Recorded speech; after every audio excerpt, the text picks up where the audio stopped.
হাত বাঁধলেন, পা বাঁধলেন। এবার আসমানটা যেন থরথর করে কাঁপতেছে।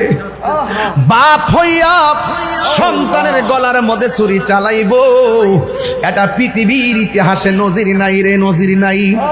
ও বন্ধু, ইব্রাহিম আলাইহিস সালাম ওয়াতাল্লাহু লিল জাবিন, সন্তানটারে কায়দ করে শোয়ায়া দিল।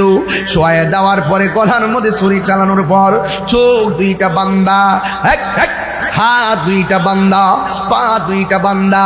ইসমাইল আলাইহিস সালাম বলে, আব্বা আমার চোখ দুইটা বান্দা দেন, আমার চোখের বরাবর যেন আপনার চোখ না পড়ে। আমার হাত পা গুলো বান্দা দেন, আমার পা যেন নড়াচড়া না করে গো। এই কথা বলার পরে হাত বাঁধলেন, এই কথা বলার পর পা বাঁধলেন। ও আব্বা, আমার জবাই করার পর আমার রক্ত মাখা, আমার আম্মা তো জিগাইবো আমার এই অবস্থা হইল কেমনে। ওই রক্ত মাখা জামাটা আমার মায়ের হাতের মধ্যে নিয়ে দিবেন, এইটা দেখা হইতো আমার মা কিছু সান্ত্বনা পাবে। এই কথা বইলা লম্বা হইয়া সন্তান শুয়ে গেছে। আসমানটা যেন কাঁপতেছে, জমিনটা যেন নাচতেছে। এবার সন্তানটারে যখন গলার মধ্যে ছুরিটা চালাইয়া দিব, ইব্রাহিম আলাইহিস সালামের পোলা হযরত ইসমাইল আলাইহিস সালাম ডাক দিয়া বলে, ও আব্বা,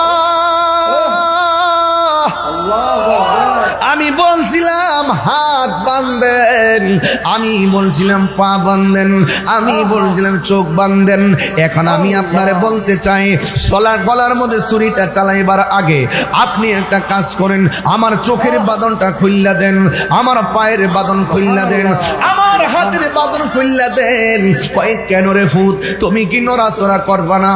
কয় না না, ইনশাআল্লাহু মিনাস সাবিরিন, আপনি আমাকে ধৈর্যশীলদের অন্তর্ভুক্ত পাবেন। আমার হাতও লড়বে না, আমার পাও লড়বে না। ও ও বাবা গো, আমার হাত পাও বান্দা ছাইরা দেন। এবার ডাক দিয়ে গো, পুত্রে বানবার লাগে কইসলা কেন, এখন আমার খুলতে বলো কেন?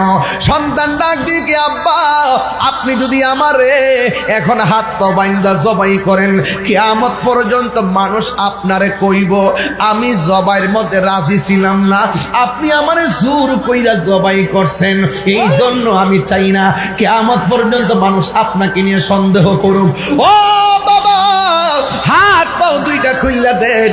আমি লম্বা হইয়া শুয়ে গেলাম, আমি মানুষে বুঝাইয়া দিয়া যেতে চাই আমি আপনার জবাইয়ের মধ্যে রাজি ছিলাম।